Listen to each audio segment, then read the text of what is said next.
اکرام الکبیر په مجلس کې د خبرې حق د مشر ده. یو خبره د دوه درې نفرو ته معلومه ده، اوس بل چاته بیان کوي، په کار دا ده چې دا کشر مشر ته اختیار ورکړي چې مشر بیان کړي. قصه مو بیان کړې وه په خیبر کې چې کوم نفر یهودیانو شهید کو، هغه څوک چې هلته په صحنه کې موجود و هغه مشر د عمر نه، او دغه شهید زمن کنکی دی. اوس راغله پیغمبر علیه الصلاة والسلام ته دا زوی د شهید دغه اوس بیان شروع کوي. نبی علیه السلام ورته ویلې کبر الکبرى، اختیار د خبرو دته ورکه.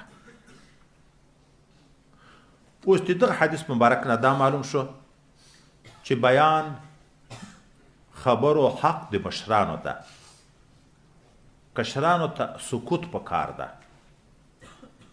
لكن بل طرف ته دوم حدیث مبارک ته چې بیا وګورو، ان حضرت صلی الله علیه وسلم دغه ونې په باب کې چې پوښتنه وکړه، دا څوم وار ده چې دا حدیث مبارک ذکر کیږي. دغه خبرې علم خدای پاک زړه د حضرت عبدالله ابن عمر ته وروغورځوه، کشر و کنکی و، خود مشرانو ته وکته، د دغه ادب لحاظ یې وکړه، ونه غږېدو. مشرانو ونې چې نبی علیه السلام ویلي کومه ونه ده چې د مسلمان سره مشابه ده، هغو نورې ونې ذکر کړې. اخر پیغمبر علیه السلام ورته ویلي چې دا د خرما ونه ده.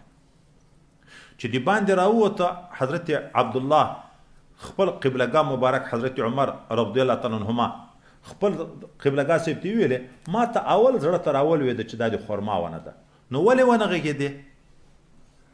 وایي ما ته صدیق اکبر لیده چې نه غږېدی، نو چې مشران نه غږېږي ادب ده، زه ځکه نه وغږېدم. دغه ځای نه خو بیا دا معلومیږي چې خو مشر دې غږېږي کشر نه. لکن اوس د حضرت عمر صاحب د خبرې نه بیا څه معلومیږي؟ حضرت عمر صاحب ورته که تا دا خبر کړی وای ما ته تر سرو اوښانو نه محبوبه او بهتره وه. د تا علمي استعداد به پیغمبر علیه السلام ته معلوم شوی و، نو پیغمبر علیه السلام به دعا درته کړې وای، خدای پاک په علمي ترقي نور هم درته نصیب کړی وای.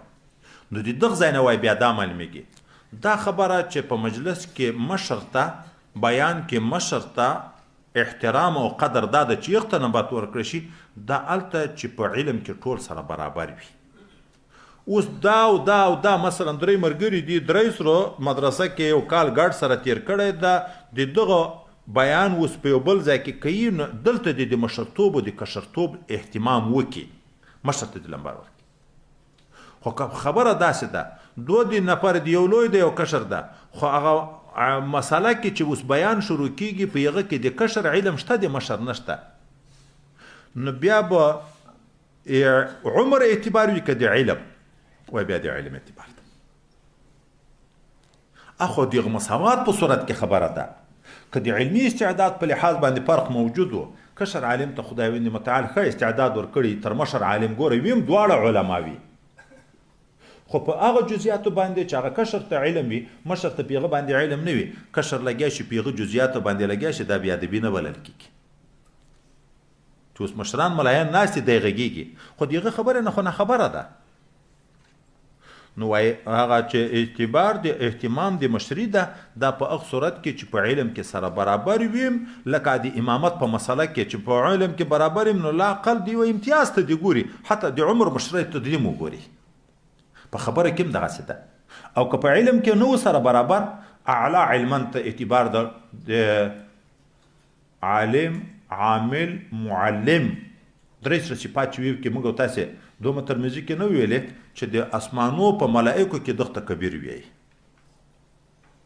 قدرمن لوی مشر دغه ده چې خدای متعال ته تقوا او علم نصیب کړی وي، نو بیا په بې ادبي کې نه واقع.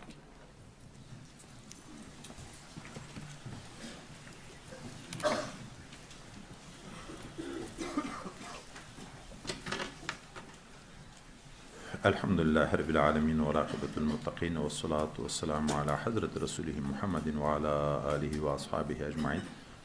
اللهم ارزقنا علما نافعا وفهما كاملا ورزقا حلالا واسعا وشفاء من كل داء.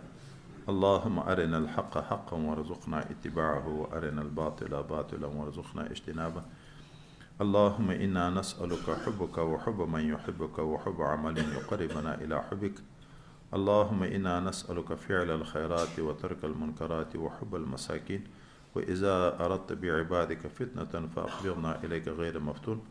اللهم إنا نسألك من خير ما سألك منه نبيك محمد صلى الله تعالى عليه وسلم ونعوذ بك من شر ما استعاذ منه نبيك محمد صلى الله تعالى عليه وسلم وأنت المستعان وعليك البلاغ ولا حول ولا قوة إلا بالله العلي العظيم.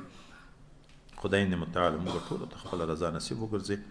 الله تعالی کما حقه علم، عبادت، تقوا، دیانت، آداب راته نصیب وګرځي.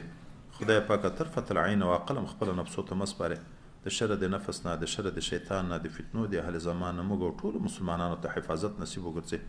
رب کریم څومره مسلمانان چې موږ ته دعاوې کوي یا د موږ نه دعا غواړي، اخلاص کې، محبت کې، خدمت کې، معاونت کې، الله دې ټولو په شر دروس حاجتونه دیني او دنیوي د غیب د خزانو پوره کړي. د آفات او بلیات او مشکلاتو نه دې موږ سره حفاظت نصیب وګرځي. خدای پاک د مدرسو ترقی نصیب وګرځي، حفاظت وکړي، د خانقاو حفاظت وکړي، د انسي او جني دښمنانو نه الله تعالی دې موږ ټولو ته حفاظت نصیب وګرځي. خدای پاک طرفة العین او قلم خپل نفسو ته مسپاري. الله تعالی دې موږ ټول زمن او ورورونه او شاګردان علماء ربانین وګرځي. الله تعالی مریدان مولیای کاملین وګرځي.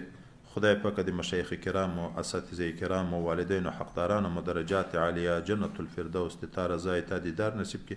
چې ژوندي دي الله په ژوند کې برکت کې، صحت او عافیت نصیب کړي. موږ ته توفیق د ادب او د خدمت نصیب وګرځي. سبحان ربك رب العزة عما يصفون وسلام على المرسلين والحمد لله رب العالمين.